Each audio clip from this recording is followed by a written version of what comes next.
براحنا رياضي نأتي به لكم لنجمع نجوم اللعبة في مختلف المجالات، أهم وأبرز المحللين، المدربين والفنيين. نتواصل مع المسؤول، نبحث، نتساءل، نستفسر ونتقصى لنتحرى الدقة في الخبر.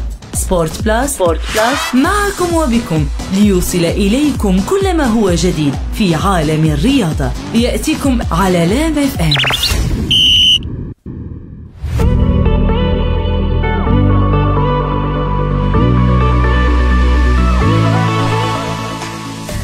السلام عليكم ورحمة الله وبركاته مستمعينا الكرام، مستمعي لام اف ام على الموجة 101.5. أسعد الله مساكم بكل خير وأهلا بكم في حلقة جديدة وموعد جديد من برنامجكم الأسبوعي سبورت بلس.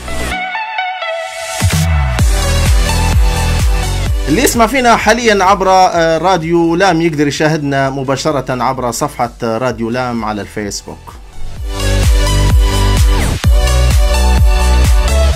زي العادة في تنفيذ الحلقة الماسترو محمود البوزيدي، وفي الإخراج أبو بكر الفاتح. طبعا في حلقة اليوم في العادة دائما يكون عندنا ضيف ونهدرزوا على أحداث دورينا في الفترة الحالية، وأيضا المنتخب والدوريات الأوروبية، الكالشيو والبريمير ليج والليغا الإسبانية وأيضا دوري أبطال أوروبا.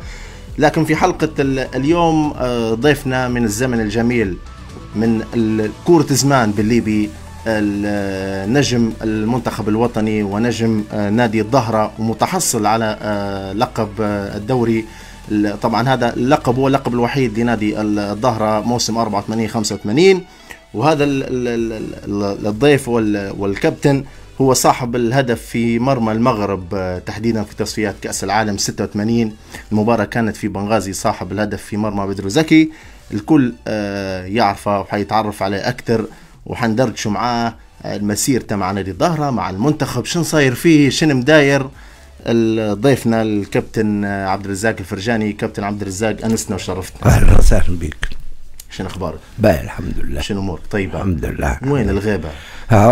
قاعدينك موسم 84-85 بطل مع نادي الظهرة. المهم قدرنا كيف نوصلوا فيك. طبعا تحية للوالد لابوي المهدي بن غربية، تمنينا يكون معنا، ولعب حتى هو لعب سابقا كورة زمان، وصديق الكابتن عبد الرزاق الفرجاني، تمنينا يكون معنا، لكن عنده ظروف توصيل وبرا وصل ونجيب واحد ما قدرش يكون معنا. الزمن الجميل، كورة زمان كابتن عبد الرزاق، وكورة توا احنا جيل الثمانينات. انا مواليد 88، جيل الثمانينات يهدرزونا ابوي وعمامي الله يرحمهم.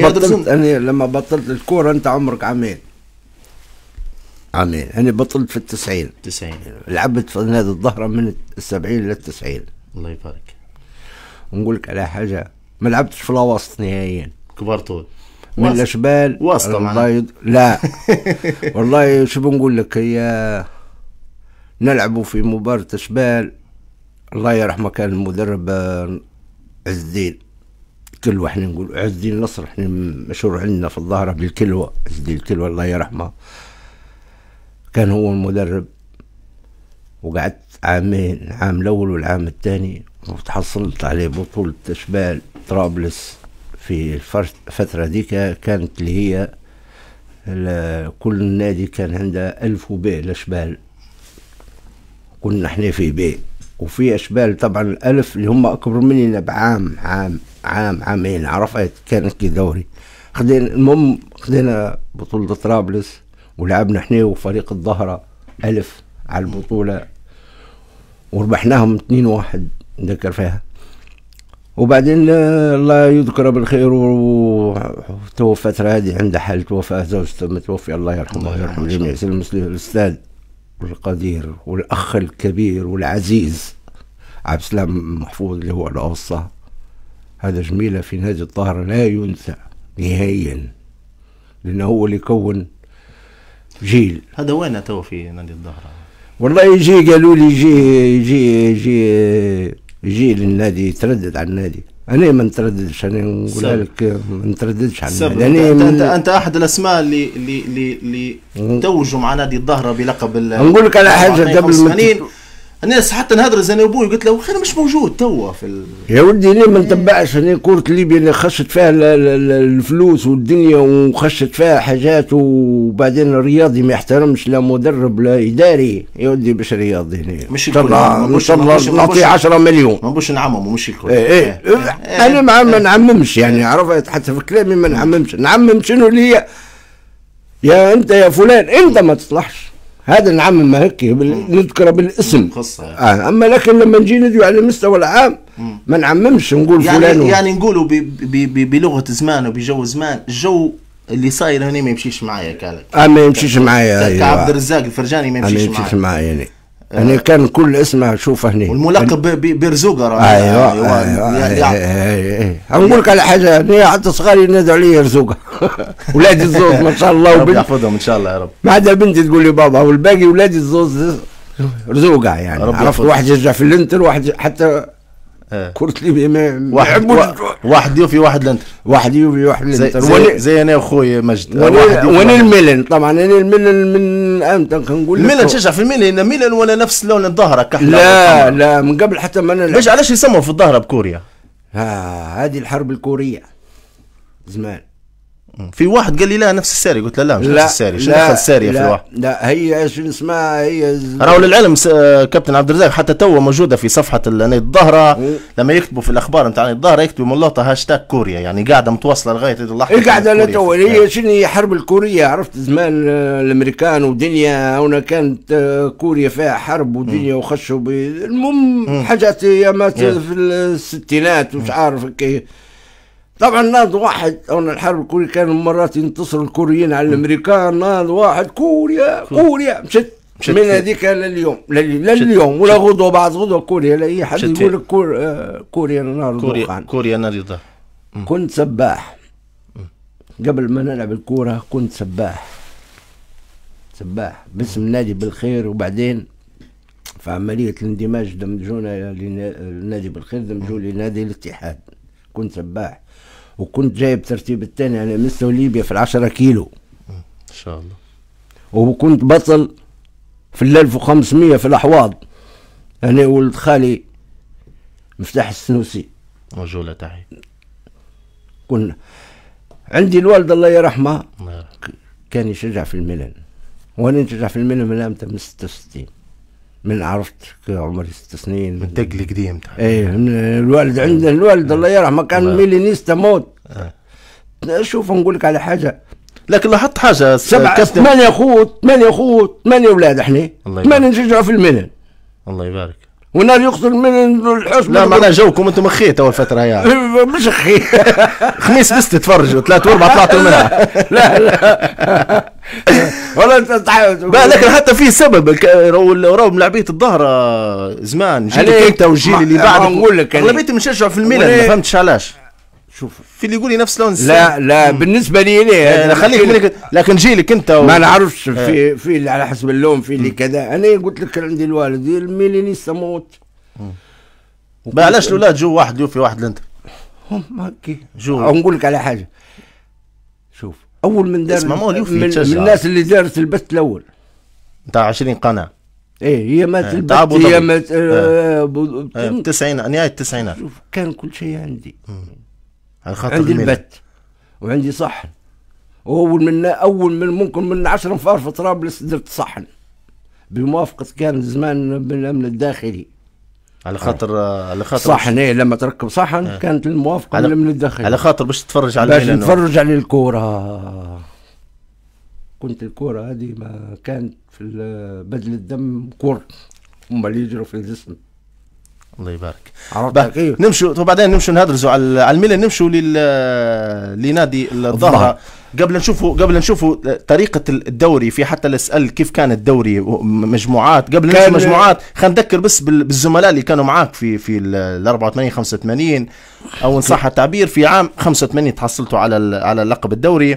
توج الظهر باللقب 85 في موسم كان فيه الفريق هو خلينا نذكروا الاسماء: كابتن عبد الرزاق، الحارس علي المبروك، المهدي الخريف، ابناء الفرجاني الثلاثه محمد وعبد الروف وعبد الرزاق، الحبيب البوسيفي، والمدافع سالم درز الله يرحمه سالم المسماري. لا مش معك. مساعد مدرب محمد، انا الاسماء اللي موجوده محمد بحر، ايه محمد المبروك ما لعبش، جمال المزغي، ايه هذا جمال، والحبيب الغابري. لا مش معك. لا لا لا لا لا معليش، انا تو ديما محمد ديما يذكروا في حبيب الغابري. حبيب الغابري انا بطلت في 90 ما لعبش معاي، ما لعبش في 85. ما لعبش، ما ناكش. انا قلت لك بطلت في 90، في 90 بطلت، يعني سيبت الكوره، ما هناكش معاي. جاي في ال 91 ولا 92 جاي لعب عامين وبعدين مشي. خلي الاسماء اللي تكررهم زي العملاق علي المبروك، في محمد بوعين. أو نعطيك التشكيلة، أعطينا تشكيلة. نعطيك هذه التشكيلة. أنا أعطيتك الأسماء اللي أو نعطيك التشكيلة اللي هي بدينا بها الدوري إلى غاية خدينا البطولة، من بداية الدوري إلى نهايته. علي المبروك، شوف علي المبروك، المهدي الخليل في 2، محمد بوعين في 3، محمد بحر في 4، فرج بتور ليبرو، صغار الفرجاني 3 في الوسط، 6 8 ولا 10. مسميكم صغار الفرجاني هيك في ابناء الفرجاني. هجوم. الهجوم كان محمد مبروك في 7، وكان حبيب البوسيفي في 11، وكان علي زريبه، الدكتور علي زريبه، الله شو بنقول لك، انسان كويس وانسان محترم وولد غد الشعال، ولعب معنا بس ما كملش الا في الفتره الرباعي، ما لعبش معنا. كان ما يلعبش. شوف انا العام هذاك هذه التشكيله، وكانوا عندنا في البنكينه احمد الربيعي، محمد سعيد، سالم الدرز، حتى جمال المزغي. تو نحكي لك قصه، جمال المزغي ما كانش معنا الا في الرباعي، مع ربيعي ومحمد سعيد وسالم درز الله يرحمه، وسالم الفقي، وسالم الزعابه، وسعد الله السويعي الله يرحمه، حتى هو كان حارس الشرطه معنا. كانوا هذوما البنكينه. وكنا في الفتره هذيك، يعني العام هذاك اللي خدينا فيه البطوله، كنا في تغيير واحد، تشكيله يتغير لاعب واحد فقط اللي هو كان ما يلعبش عليه زريبه، يلعب سالم الدرز الله يرحمه. أنا نلعب 9، لما ما يلعبش علي زريبة أنا نلعب 9، نلعب أنا وأخوي عبد الرؤوف، يعني زي ما تقول أنا 9 وعبد الرؤوف وراي، وسالم درز وأخوي محمد في 1 6 1 8. يبدأ سالم درز فكاك، ومحمد خوي هو اللاعب، ولما نلعب أنا وأخوي محمد فكاك وأنا اللاعب. أنا نقول لك على حاجة، أنا 10 سنين قود في فريق الظهر في اللعب. الله يبارك. كابتن من غير كابتن، أنا القيادي اللي يفصل داخل الملعب. من الكابتن في البطولة هذه؟ أنا من بداية الدوري لنهايته، حتى قبل أنا كابتن. بس نقول لك أنا خليت أحمد الربيعي وسالم الدرز الله يرحمه. المدرب مني؟ مدرب مستر بيتر بلغاري، ومساعد نتاعه سالم المسماري. تو كلهم يقولوا لي سالم المسماري هو المدرب، لا، مساعد. بدأ سالم، بدأ بيهم. وانا اللي يعني كنت واحد من الناس اللي كنت شجعت إدارة نادي الظهرة قبل ما يبدأ الموسم هذا يبوا مدرب مساعد، يعني يجي المدرب هداي، لأنه هو في بلغاريا وجي. أنا دفعت به للإدارة، قلت لهم حطوا، أنا حطيت أسماء والأسماء مشوا لهم ورفضوا، يعني عرفت ما بوش، قالوا لا. مشينا حطيت سالم المسماري وقلت لهم بروا له، وقول لهم مبعوث جايينك من طرف عبد الرزاق. جاوز قبل الأمر سالم المسماري هو اللي بدا واحد. بعدين جاي مستر بيتر، قاعد معاه مستر بيتر، وديما دائما هو ابن العام هذاك يعني ما تمرنش مع فريق الظهر الا في الرباعي فقط. وكنت جاهز. حتى روحت من كملنا مباراة المغرب في المنتخب في بنغازي، روحت ثاني يوم مشيت للنادي العشية يوم السبت، قعدت قالوا لي باش تجي وباش كذا. قلت لهم اسمعوا، انا ابوي لي عام ونص ما ريتاش الله يرحمه، ريتها في ايطاليا. قلت لهم على الاقل خلونا اسبوع داهي، اسبوع هو نجي نتمرن العشيه، هم يتمرنوا الصبح وعشيه، انا نجي العشيه نتمرن في النادي، هم يتمرنوا الصبح خارج النادي وفي العشيه في وسط النادي. ملعبنا تراب كان. وين كان النادي زمان؟ قاعد نفس المكان هو كان تراب. تو ما شاء الله. قلت لهم خلوني انا ابوي وامي ما لي فتره ما شفتهمش على الاقل نبي نقعد معاهم على الاسبوع هذاك قبل ما يبدا الرباعي باسبوع 10 ايام نجي بصق قوه ونبات في الهوتيل. وعادي كانت في استجابه وكان كانت لا خلوني بصراحه الله ربنا يشفيه. هو كان هو الله اسمه الله يرحمه عمران بوزريت كان رئيس نادي هو البدايه. بعدين دار انتخاب جديد جاء الحاج نور الزياني. طبعا هذا الاخ والاب جميع الصفات الحسنه في الرجل هذا. وكان معاه نور الشريف والله يرحمه كمال عبد العال. وكانت اداره يعني كانت اداره عبد الله الحمدي الله يرحمه. كانت اداره يعني ناشطه وخدومه في كل شيء حتى مع الرياضيين. سلسه معامله سلسه معاهم. ما حتى في ضوابط كانت الاداره ما تخش لهاش الا بموافقه رئيس النادي. والرئيس النادي كان يعني سلس معاه يحب ما يقعمز في الاداره يقعمز على كان الشباك نقولوا احنا الشباك كان يطلع ويقعمز مع الرياضيه مع الملاعبيه ويدرس يعني زي ما تقول ولي امر ليهم. هو اللي عنده ظرف اللي عنده كذا اللي عنده كذا يعني عرفت. كانت اداره ما شاء الله الفتره هذيك. وطبعا كانت لي نقول لك مش نشكر نفسي بس كانت لي السلطه الكبيره يعني في فريق. قد سجلت جول في الرباعي؟ في الرباعي سجلت جول والغاء الله يرحمه السوادي. الله يرحمه السوادي. علي السوادي نعرف علي السوادي. احنا والمدينه وسجل جول ما فيش حتى حاجه لتوا. وطلب مني السماح راهو اقولها لك ممكن اول مره تسمعها انت واول مره يسمعها عامه الناس. يعني سامحني لخاطر ان الجول جول وانا لغيتها. ما فيش حتى حاجه الله يرحمه. وراه جاني وشخصيا جاني شخصيا هيك. هذه بعد المباراه بعد حتى خدينا البطوله وبعدها جاني زبطني مثلا قاعد واقف معاك يا محمد جاني وقف وطلب مني السماح. الله يرحمه ويوسع له. الله يرحمه. نعرف انا شخصيا نعرفه ان شاء الله. ربي كان مدير مدرسه هو وكانت بنتي تقرا غادي وبعدين ردد وقلت له السماح انا مسامحك دنيا واخره. الله يرحمه ويوسع له. في الموسم هذا خلينا نذكروا فقط كابتن حتى اللي يسمع فينا توا حتى من اللي عرف ان الظاهره هو خدا لقب الدوري. في اللي ما يعرفش كيف طريقه الدوري كان. طبعا للمعلومه خلينا نذكروا كان في حاجه غلط صلحها لي. أقيمت البطولة بنظام مجموعات من مرحلتين ذهاب وإياب. شارك في هذه البطولة 16 فريق وزعوا على مجموعتين ألف وباء. المجموعة ألف فيها نادي الأهلي طرابلس، المدينة، التحدي، الوحدة، الإفريقي، المحلة، الهلال، الأهلي مصراتة. وكان الظهرة في المجموعة الثانية اللي تضم كل من النصر، الاتحاد، الصقور، السواحلي، الأهلي بنغازي، الشباب العربي، القدس. صح 100 هيك معلومة. تأهل عن المجموعة الأولى ما شاء الله عليك كيف الرزوقة ضيفنا. تأهل عن المجموعة الأولى الأهلي طرابلس والمدينة. الأهلي طرابلس الأول والمدينة الثانية. المجموعة تأهل المجموعة نادي الظهرة برصيد 7 نقاط. 7 لا 7 مباريات. 7 مباريات قداش فاز؟ كان زمان فاز ربحتوا 6 وتعادلتوا في 1. صح ولا غلط؟ خسرنا 1 و20 نقطة. خسرنا 1. عرفت كيف صلحت معلومتي هنا 20 نقطة. خسرتوا 1 خسرنا مع النصر في مغازي 4-1 هذيك في رمضان. ومشينا امتى؟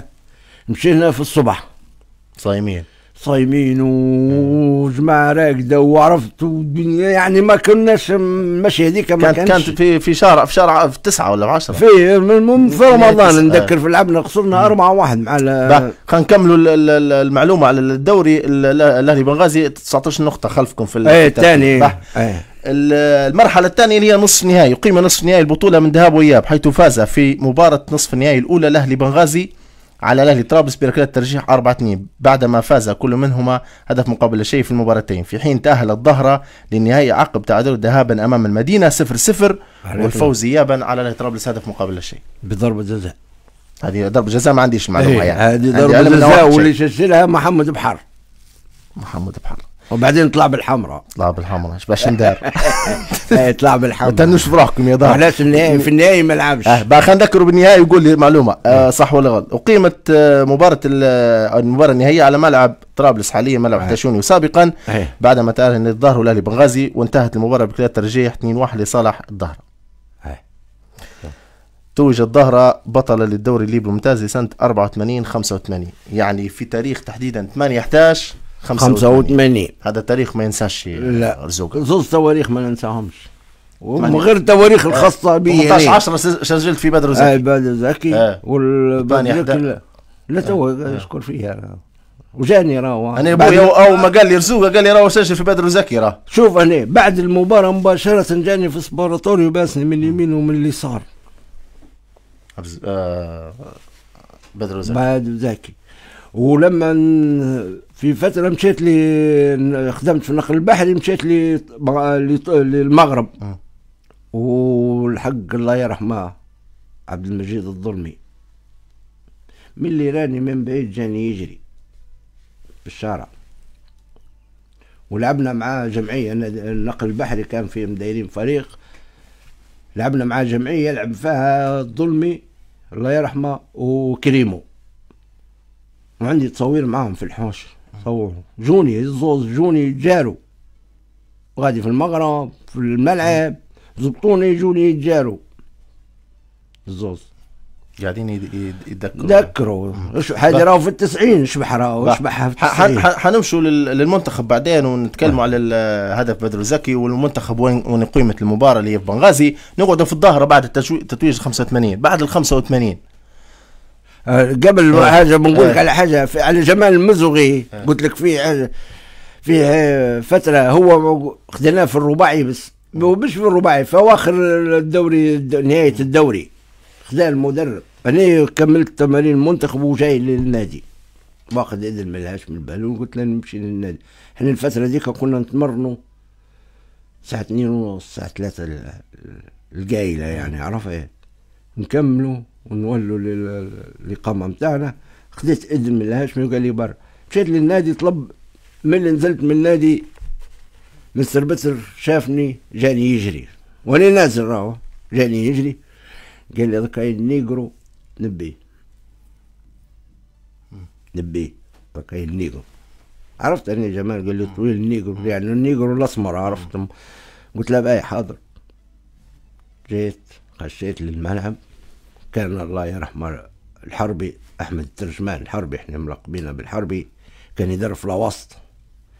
يا جمال من قدوه ما عادش تتمرن مع الوسط، تتمرن مع الكبار. حاج الحربي هذا المدرب قال لي تم يا كابتن.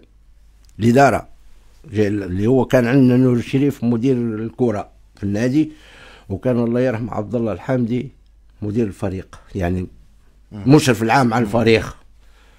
قلت له موضوع جمال مزوي مع الكبار، نهار الوسط عنده مباراة يمشي ياخذ وبعدين يولي هنا. المهم تمرن معانا مشينا، جت مباراة الصقور تعادلنا غادي في صقور في طبرق 1-1. نقع مزني والمدرب وسالم المسماري قال لي ومش معاه علي زريبة ما هناكش، وقال لي نبي 9 ونبي كذا. قلت له أنا نلعب 9. وقال لي جمال حاط تشكيلة وراها لي، جمال حاطها في 9. قلت له لا. قال لي باي في البنكينة. قلت له لا. قلت له في التريبونة. والله يا محمد يعني ونقول فيها تاخذوا بعض غدوة مقيلة حتى لجمال. المهم قلت له انا نلعب 9 وسالم درز زي ما سالم درز خوي محمد قدامهم عبد الرؤوف، انا نلعب 9 وانا اللي سجلت الجول في طبرق غادي تاع 1-1.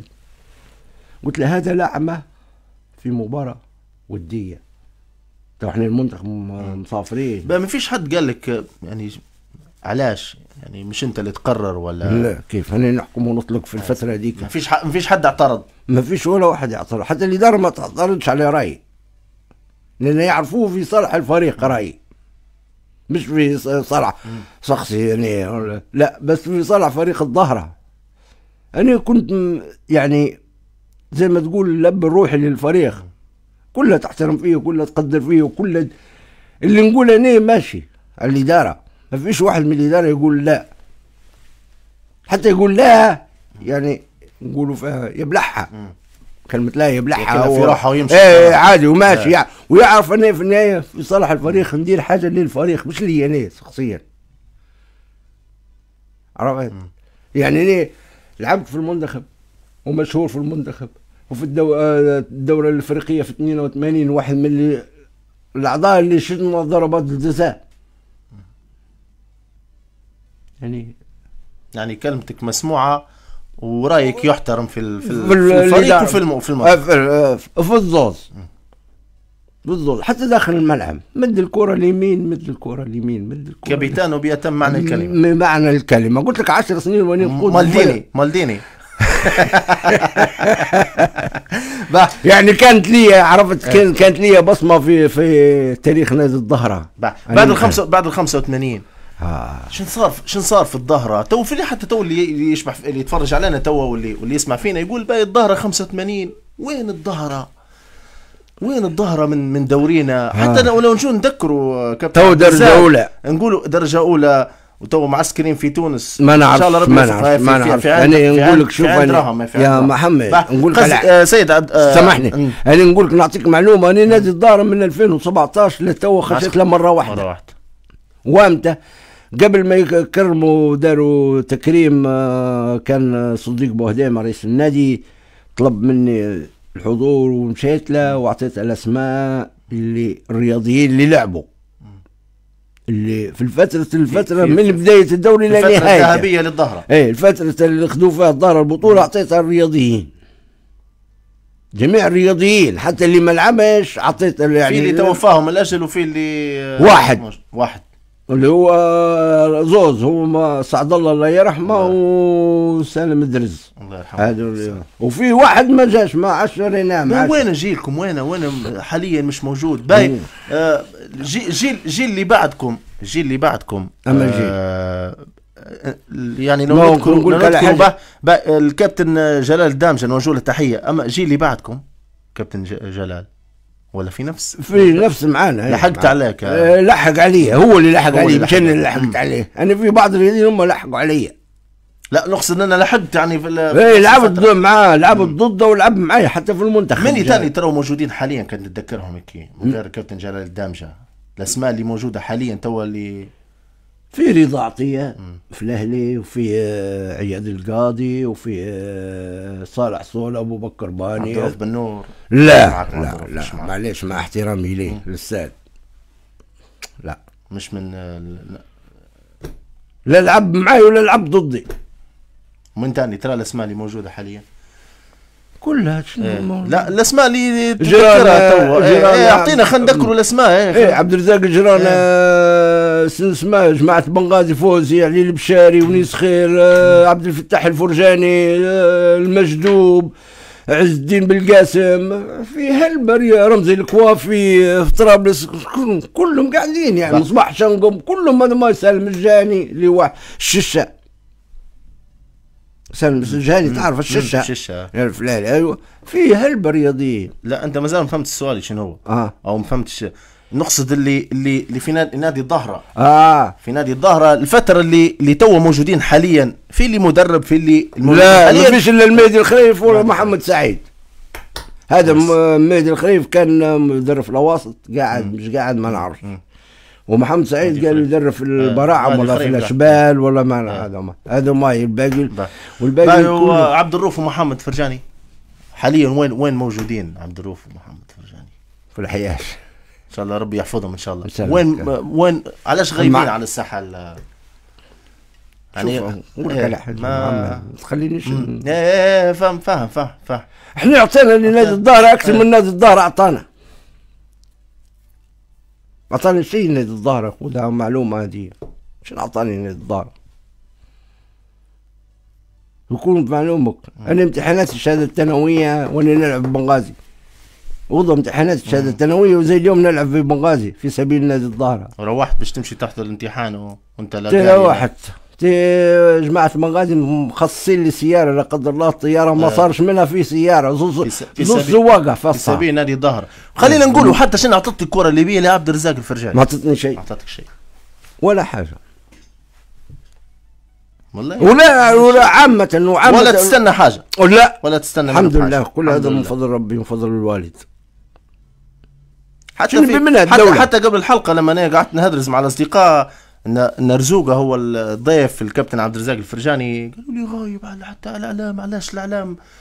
مش يعني غايب بس هلبة كلها لان توا نشبع فيهم حتى في التحاليل يجيبوا في الرياضيين تاع توا في بعض خلينا غير ذكر اسماء، ما مش نذكر اسماء يعني. كل واحد ونصيبه، كل واحد ودنيته فيه عندنا. جيبوا جرانا، جيبوا صالح صولة، جيبوا ابو بكر باني، جيبوا رياضيين هما مرة في انتو القنوات الرياضية الزوز هادو، جيبوا هما، جيبوا رياضيين من بنغازي باش انت ترد الروح للناس هما، جيبهم مرة. انت جبت فلان وفلان، جيب ضيف معاهم من القدامى.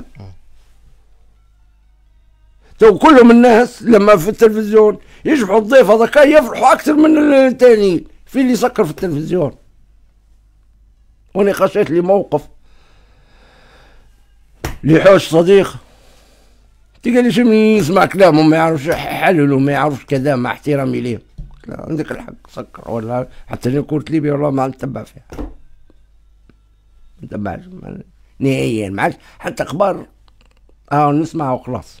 البلاهي ربح، الاتحاد ربح، المدينه ربحوا وخسروا، عرفت من بعيد لبعيد. ايوه كلها. كابتن عبد الرزاق الفرجاني صاحب زي ما قلنا هدف في مرمى المغرب في تصفيات كاس العالم في ال 86. طبعا انتهى لقاء ذهاب لصالح المغرب 3-0 في كازابلانكا وفي الدار البيضاء. لا في الرباط. في الرباط مش في كازا. لا في الرباط. معلومة عندي في كازا. لا في الرباط. في الاياب 1-0. المباراة كانت في بنغازي. لان الملعب طرابلس معاقب الفترة ذيك. لعبته في بنغازي.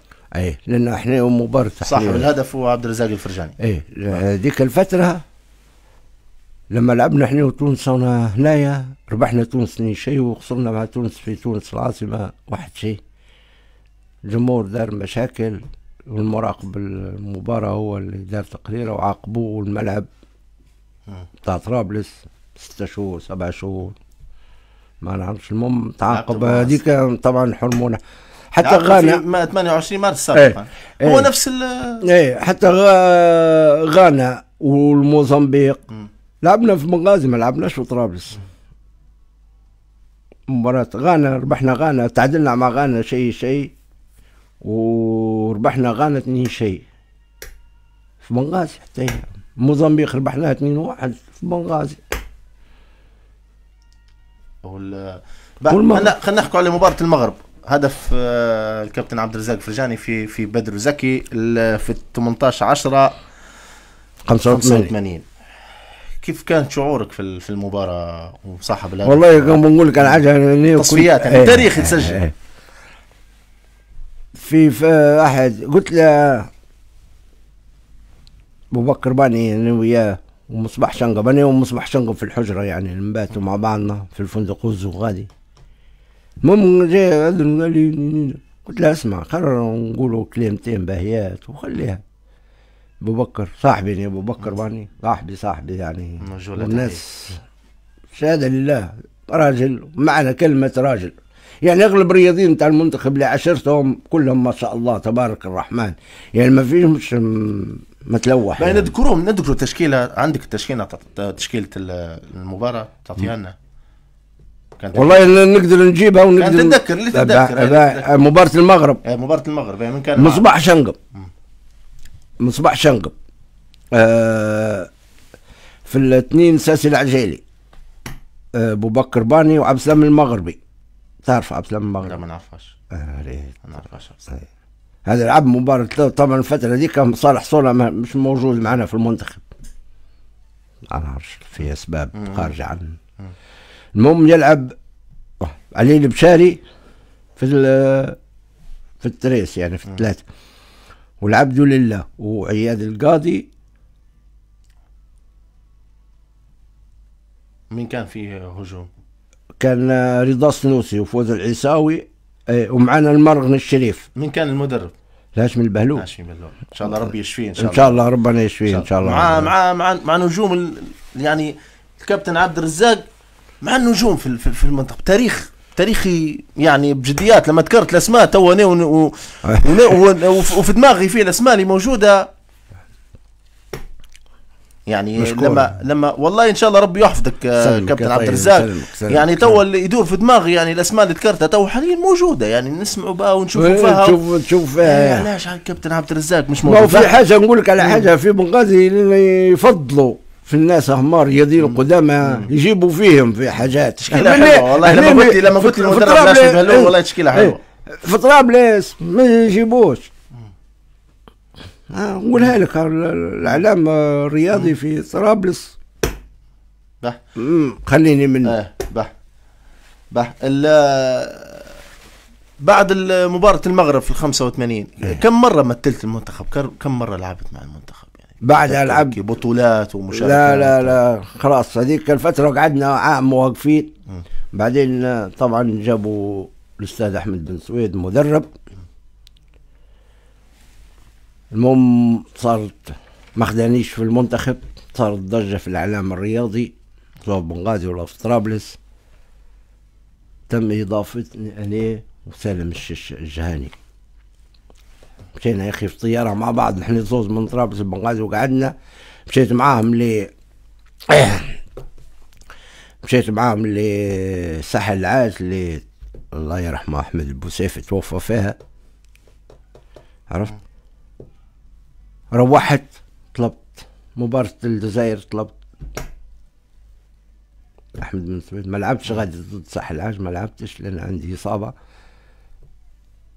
جيت هنايا طرابلس، جينا معسكرين فندق اللولة، طلبت من مباراة الجزائر اللي ما صارش منها الثاني يوم. هذاك هو السلام الله. الفرق بين كورة زمان وكورة توا. زمان أجمل من توا بمليون ألف مرة. مع احترامي للرياضيين الموجودين وقت الرياضيين والمدربين وكل موجودين. كانت المتعة تو ما فيش متعة. كان نقول لك على حاجة محمد، تو لما تجي للوحدة والظهرة، وحدة والظهرة، تخيل الوحدة والظهرة ممكن المدينة الرياضية نتاع طرابلس مليانة تتعبى، وراو كلهم اغلبهم الجمهور شجع في الاهلي والاتحاد. اما لكن يقول لك نبي نتمتع، نبي نعبي عيوني بالكره الجميله، نبي نحب الكره بالظهره. انت تو ذكرت اسمين في الدوري الليبي الممتاز او اللي يسمى بالممتاز حاليا. غياب الترسانه، الظهره، الوحده، المحله، الشط. شنو السبب كابتن عبد الرزاق؟ يعني هل الظروف الماديه معنا توا يعني تغير الحال بالنسبه للظهره، تغيير النادي، تغيير شكل النادي، ممكن النادي الوحده نفس القصه بعد ما حصلوا الاداره في مزران. اسمع الترسانه شويه ممكن اسمع محمد يا محمد، شو اللي ينقص الاسماء هذه مش تكون موجود؟ معلش ما تكونش موجوده في الممتاز. حتى الرياضي طموحها يلعب في الاهلي والاتحاد، طموحها هيك اغلب الرياضيين.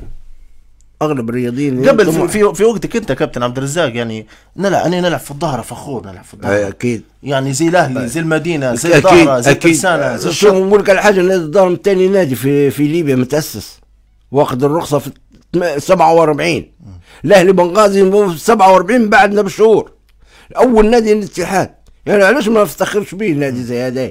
تو في وقتك انت في جيلك انت والاسماء كان طموحكم مثلا نمشي الاهلي طرابلس نلعب في لا والله ما فكرناش. نقول لك على حاجه ليه وما تصدقاش انت ولا حد، ممكن حتى اللي يسمعوا فيه ما صدقوهاش. شيك علي بياض الله يرحمه استاذ رمضان المملوك من نادي، من الله يرحمه خول هاشم البهلول، نسيت اسمه ولا خول هاشم، رئيس نادي الاهلي. شيك على بياض جيب لي صغار الفرجاني الثلاثه قال له ولاش من قايلها بروح جيبوا لي صغار الفرجاني ناخذ البطوله 10 سنوات وما ينزحش حد مني. لان فيه شوف الفكاك واللعاب والهداف. هذا اللي ينقص اي مدرب واللي ينقص اي فريق. الله يبارك. وهذا كان فريق داره، وكان فريق الدار في الفتره هذيك كان شادين. بعد فترتكم انتم الظهر وين اختفى؟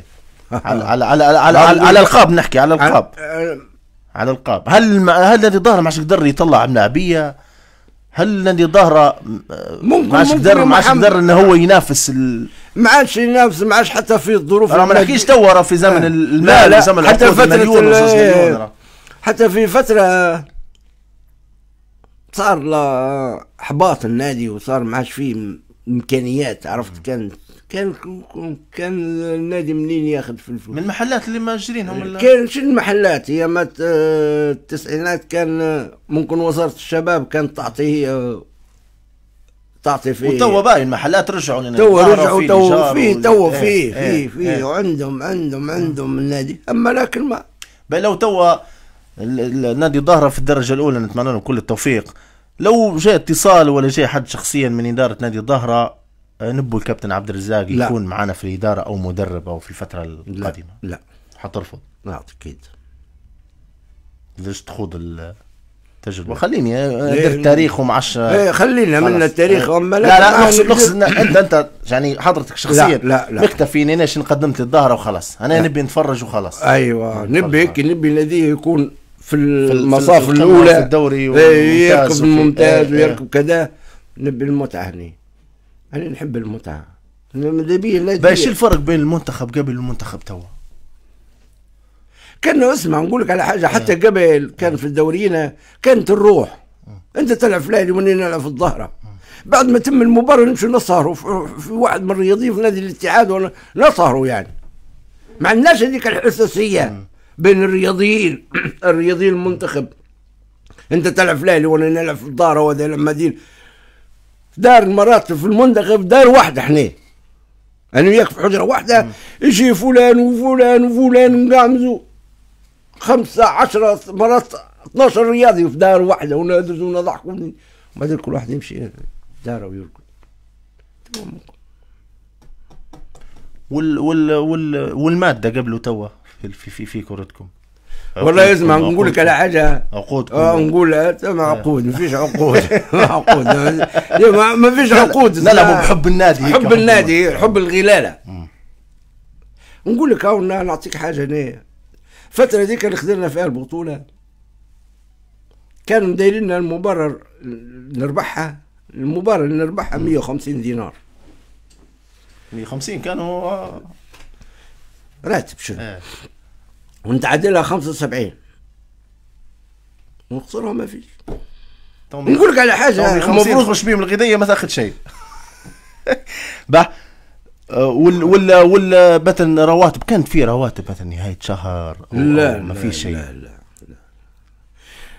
لا اللي تكسبه في الفتره اللي انت تربح فيها. لو ربحت تاخذ. ما تلعب بحراره وبجرينتا تربح تاخذ. هذا كان هيك. انا بالنسبه لنا الظهر كان هيك. تربح تاخذ، ما تربحش تاخذ شويه، ما خسرت ما تاخذش بكره. هذا كان. لكن عادي كان ما فيش فلوس. ما فيش. لا ما نديرش انا. لا ما عادش نلعب انا. ما خدتش حقي، ما خدتش مستحقاتي. لا ما فيش. ما كانش هذه موجوده. كان الغلاله هي ام حجر، لها معنى ولا طعم ولا حاجه يعني حلوه. حمراء وكحله ولا بيضه وحمراء ولا خضراء وبيضه وعرفت ولا حمراء كحله وبيضه مدينه ولا الوحده. كان ليه حتى الشعار كان ليه يعني الانتماء للشعار وللسير يعني. ايوه وللمنطقه. حتى نسمعوا في الجمهور الاهلي اتحاد الاهلي بنغازي النصر. نسمعوا في الجمهور الزمني اللي من جيلك انت يكلموا في الملاعبيه يقول لا العب على الساريه. العب على الساري ماشي. هذه لا ماشي. تو العب على الماده. اليوم نلقاه هنا غدوه نلقاه غادي. عقده مليون. هو هذا رزق جاي للرياضي وان شاء الله ربي يزيد رزقه. ولكن عقدك مليون نعطي حتى ب2 جنيه في المستطيل الاخضر. يعني احنا نبوش نخشوا في التفاصيل هذيك لان معنا شخصيه من الزمن الجميل. نبوش الحلقه نمشوها بشويه. لكن والله بجديات عقدك مليون وربي يزيد ويبارك ان شاء الله. ربي يعطيك 20 مليون لكن نعطي حتى ب2 جنيه.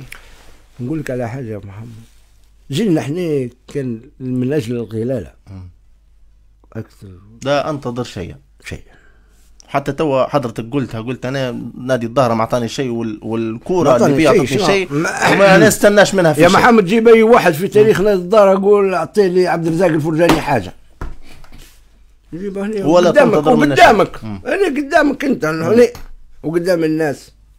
ما فيش تكريمات حتى في الفتره الاخيره. تكريم ما عطانيش حتى حاجه. تكريم ما كرمنيش ما كرموناش الجيل الذهبي في نادي الظهر. مرة واحدة من خذيت البطولة من 85. امتى كان توا في السنة الماضية السنة الماضية في نادي الظهر في نادي الظهر وما مشيتش. راه خذها ما مشيتش. يعني يذكروكم واخيرا يذكروكم. صديق بوهديم هو رئيس النادي دار قال نبي نكرم الفريق اللي خذ البطولة. اعطيتها مشيت قلت لك هذه مشيت اعطيت النادي الاسماء اللي واحد ومنها. نمشوا قبل نختموا الحلقة، مازال عندنا شوية دقايق قبل نختموا الحلقة. نمشوا للكرة الحلوة، كرة السبت والأحد، وهي الكرة يقولوا 3 و4 حتى السبت واحد راهو 3 و4. لا زيد معاهم تو الخميس عاد.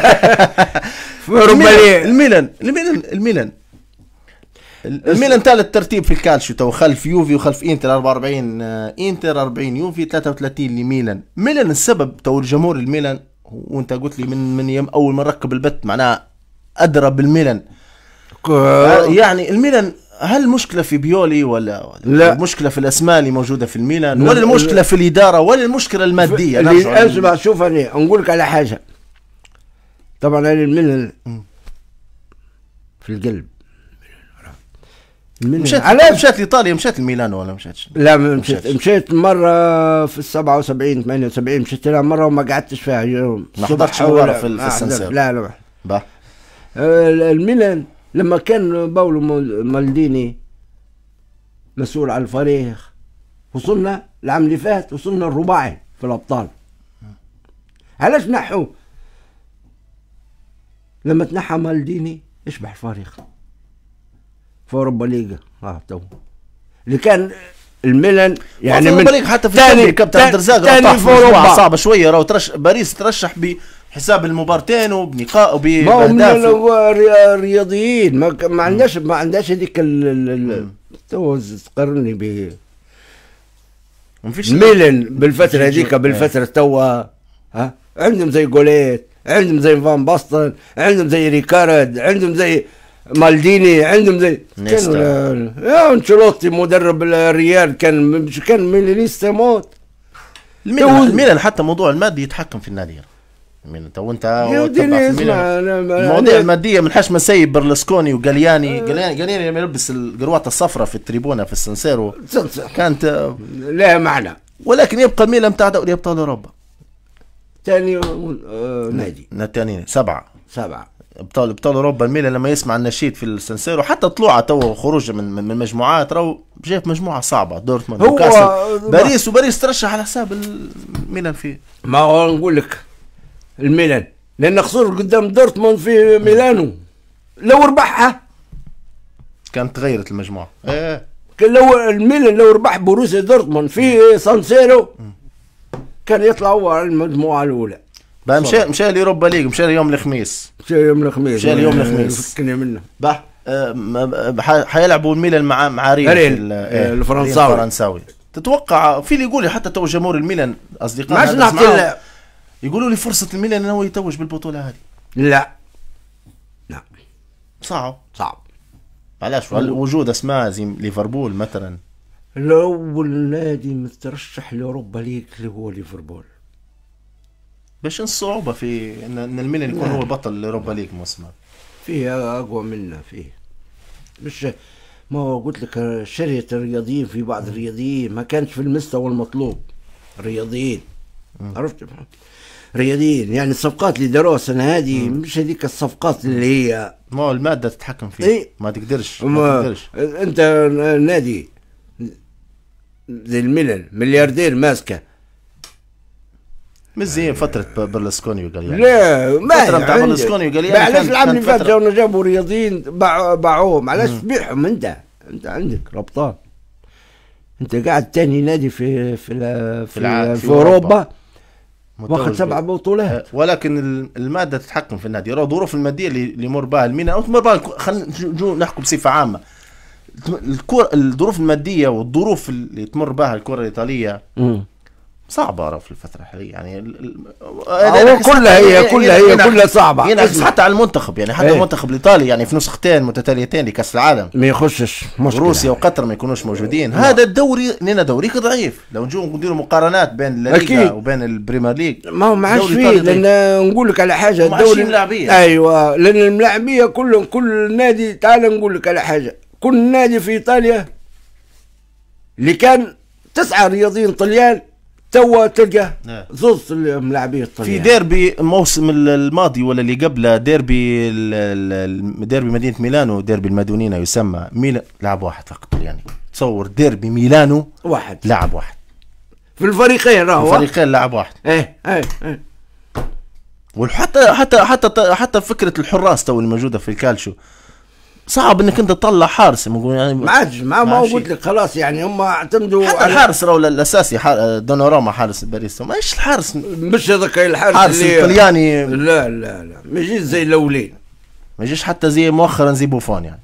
لا ما فيش، ما تقارنش. ما عادش تقدر الكره.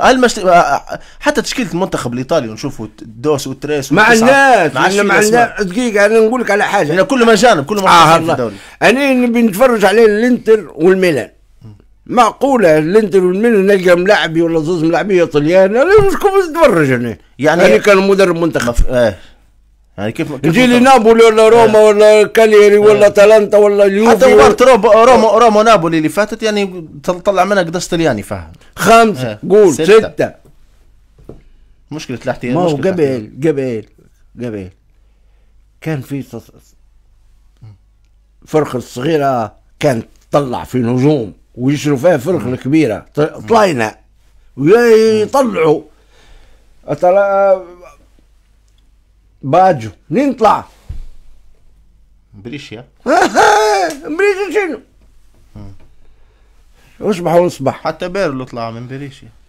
ما قلت لك كانت الفرق الصغيرة كانت تطلعوا من الأندية الكبيرة. هم يا أخي تو الميلان والإنتر يعني من غير المدرسة اللي عندهم سواء ميلانيلو في النادي والبيانو جنتيلي بالنسبة للإنتر، حتى قرب المسافة بينه وبين بيرغامو واتلانتا ياخذوا حتى من اتلانتا يعني قرب المسافة.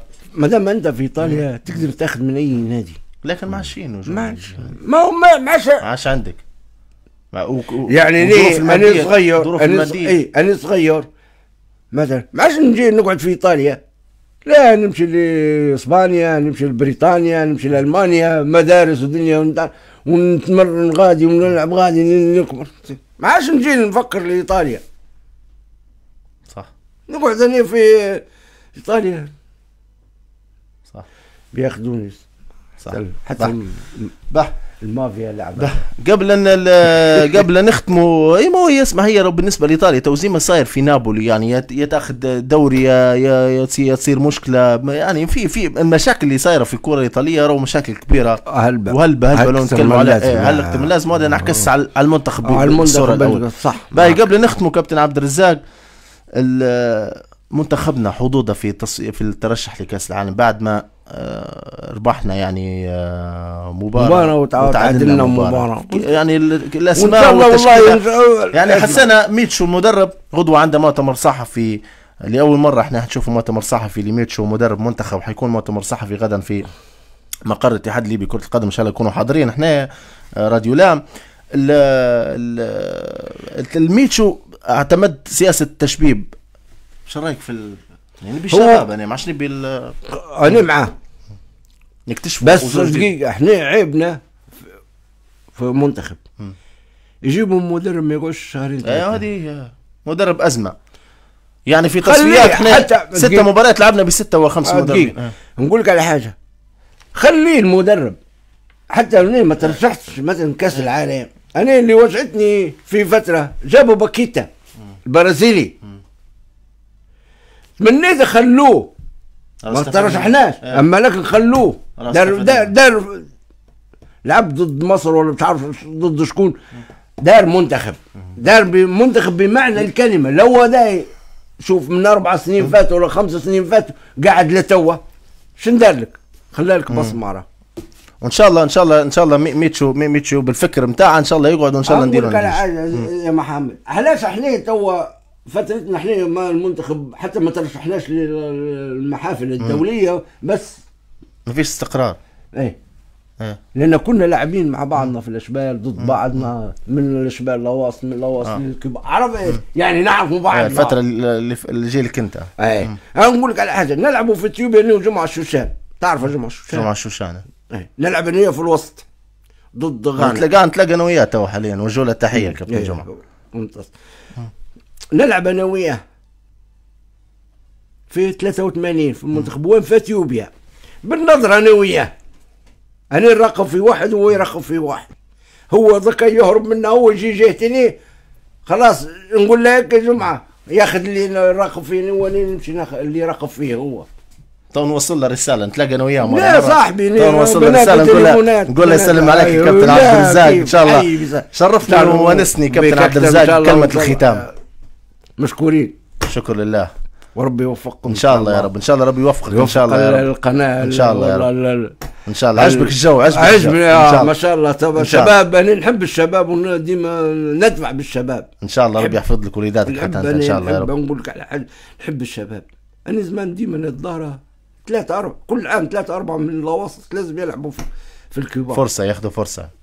لان انا اليوم نلعب وغدوه ما نلعبش، اما لكن تلقاه عامين 3 واخذ خبره واخذ كذا يمشي ان شاء الله. شكرا بارك الله فيك كابتن عبد الرزاق ان شاء الله. شكرا بارك الله فيك. مستمعينا الكرام ومشاهدينا الكرام، هيك وصلنا الى ختام حلقه اليوم من سبورت بلس.